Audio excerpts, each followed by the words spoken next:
button. Yep, I think so. Yep. Okay. Lovely day. Damn. It's here. We're done with winter again. I survived another one of them. So, I've got to feel... Yeah, forget it. Anyway, never mind that part. Just don't know who... Even I find the end a little obnoxious. So that's sort of why... Look, butterfly. Holy shit, butterfly. That's bizarre. You must be from Florida or something. What are you doing here, you crazy little fuck? That's way early. Anyway, came on some sort of trade wind, I guess. So the traditional value versus real value. So that's really the game. You know, we're raised with this idea of life being the value, living, saving a life. And that's all kind of crap. You can't save a life. You can only lengthen it, as I've argued. And we kind of demonstrate that we really don't have any real value associated with that. We really don't think that it's about how many hours of life are being lived. Total. So, we've got 7 billion people. Theoretically, there could be many billions more if we were willing to compromise a small percentage of our lifestyle. We could create a Soylent Green kind of world, except nicer. To try to mold all of the matter we could into the form of a sentient being so we could do this wonderful thing called living. And we sort of demonstrate that we don't care about any of that crap. As I pointed out, if we added up all the time human beings spend lamenting the absence of Martians or Venetians, it comes to almost nothing, right? As a percentage of neurology, computational time that wouldn't even show up on the radar at all. I've probably mentioned it more, and I'm mocking it. I'm mocking the notion, and I've mentioned it more than it's actually existed in the mind of a human being. So realistically, there's sort of an indication there of a flaw in this idea that we value quantity, because we don't. We only do it in lip service. We only value life in lip service. We value is our life. We value our welfare. We value our experience. It's just kind of a lie when people talk about the rest of it in terms of any real value. And it is kind of built out of this team spirit crap. So it's like you're the star player on the team, and you just kind of pretend that, the other guys helped, and you give lip service to it, but you're the game, you're the man, you're the one, you're the team. The team is just, you have to support the team, because without the team, you don't get to show how great you are. But you think you're it. And that's how people think. People are self-focused. There's nothing wrong. I'm only critiquing it in the sense that let's if we're going to be thinkers and talkers about reality, let's cut through some of this bullshit and talk about reality. Talk about really what goes on in terms of the real value, not traditional lip service value, but real value. And like I say, you see it in the world. People lament, oh, the poor, oh, woe is me, but they just lament it. If they were given a solution to the poor, and it's going to cost them anything real, I won't say that. I won't say they wouldn't press the 3% solution.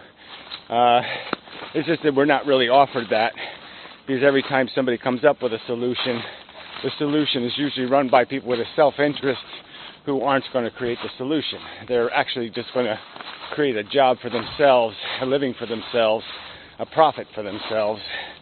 And, the poor will just be an excuse. The charity will be fake, ultimately. It will just be a mechanism, a good facade for another industry, another excuse to make themselves feel good about themselves rather than actually solve the problem. And we sort of see that everywhere. That's the definition of why things fail, is because the selfish organisms aren't required to be unselfish.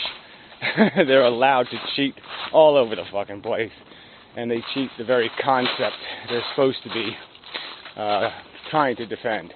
It's like giving, these are sort of automatic things, give the poor people food, they're hungry. Well, if you give them food without any string plugging up their vaginas, they'll only make babies out of the food, and you'll only make more people who will need food tomorrow. So this is one of the mechanisms that creates poverty, is this whole idea that you don't do anything to regulate who makes the poor. The poor people make the poor.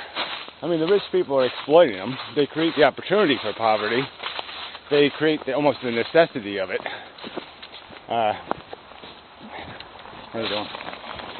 The desperation, but they're not the cause, in the sense that ultimately it's the rich fucks, it's the poor fucks who enslave their own children, who have no prospect of their kids doing anything but reliving their empty lives. A lot of people out today. Young ones in touch.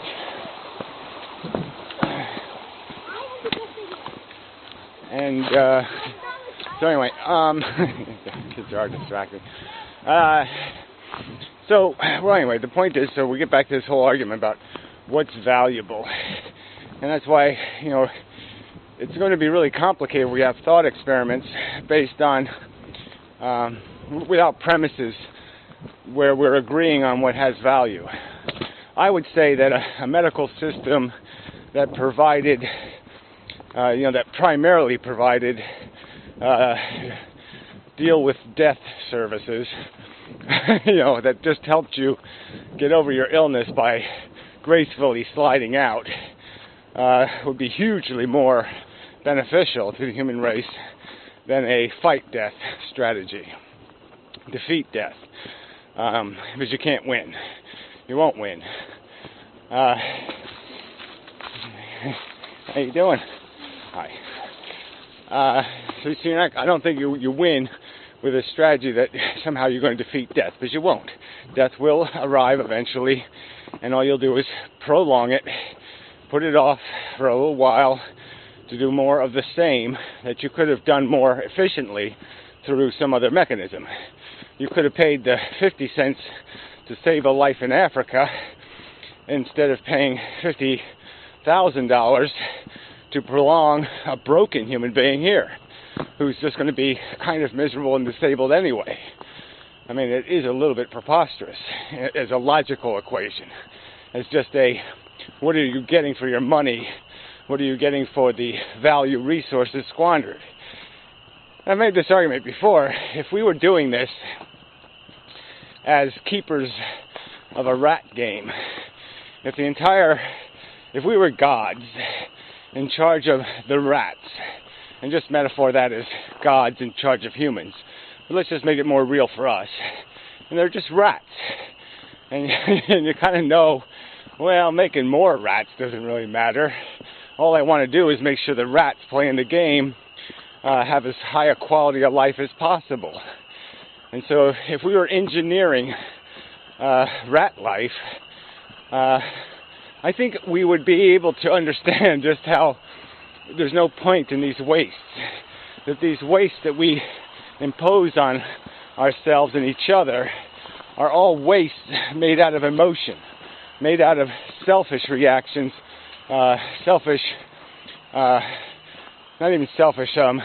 subjective, personal fears, gluttonies, ambitions, desires, all of these projections of value that aren't recognitions or diagnoses of real value.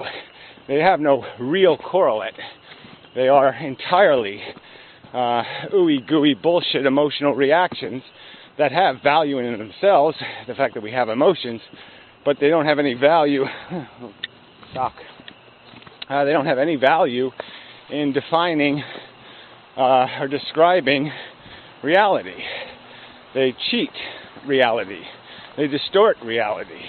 They make us think reality is different than it is. And that's the catch here, is our fear and our desire is irrationally based, primarily, fundamentally. And that's very dangerous to our judgment. So if we're acting as caretakers for something for which we have no emotional stake, for which we can't generate some personal ambition or personal welfare, or if I do it to them, somebody's going to do it to me kind of bullshit.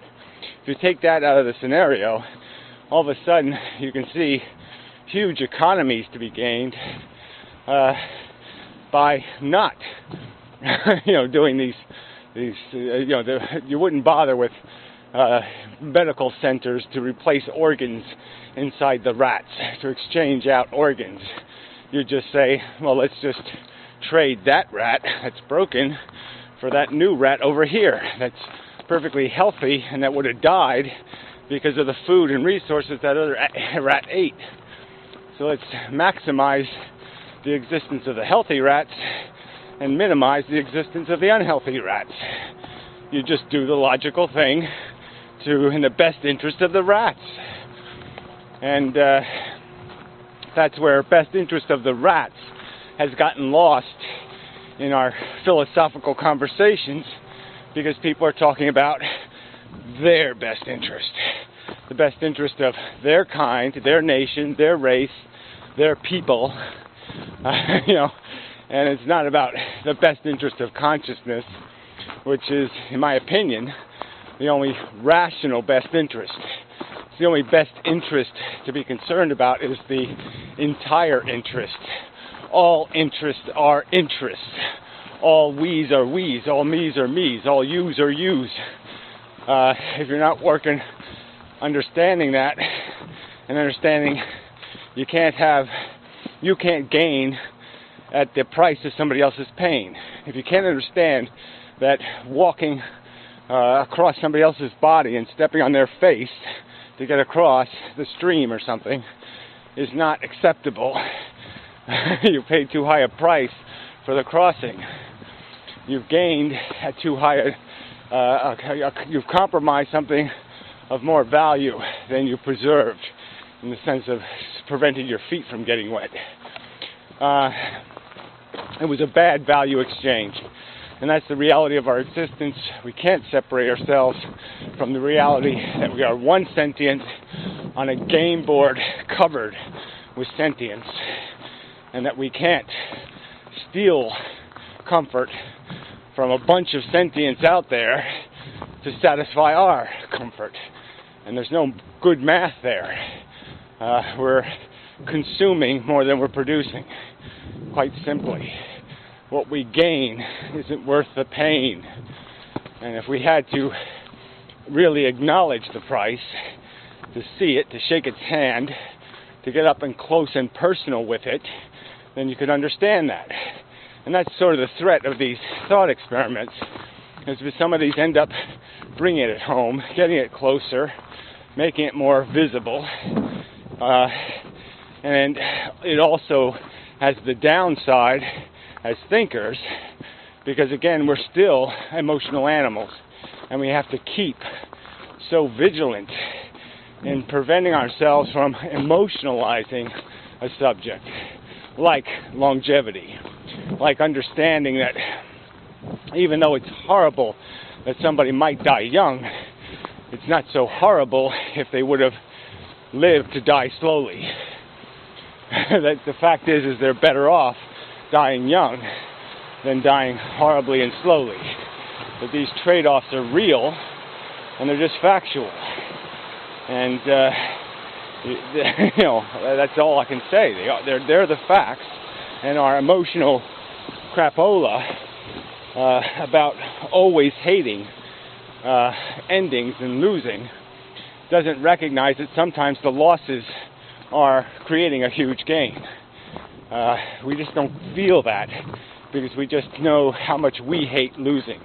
We hate endings. We hate change. We hate the thought of being the victim. And so as long as we're free of that, as long as we have space between us and victimhood, our arrogance is free,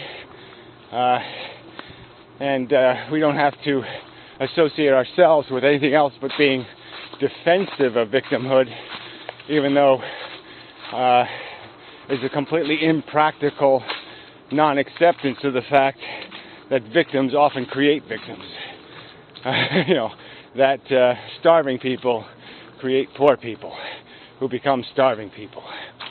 That they will perpetuate that whatever you feed them, whatever energy you put into them, they will create more negative energy that will need resolution. They'll need more food, not less. You can't fix their problem by solving their short-term problem. You have to solve their systemic, their functional problem. All right. So anyway, traditional versus real.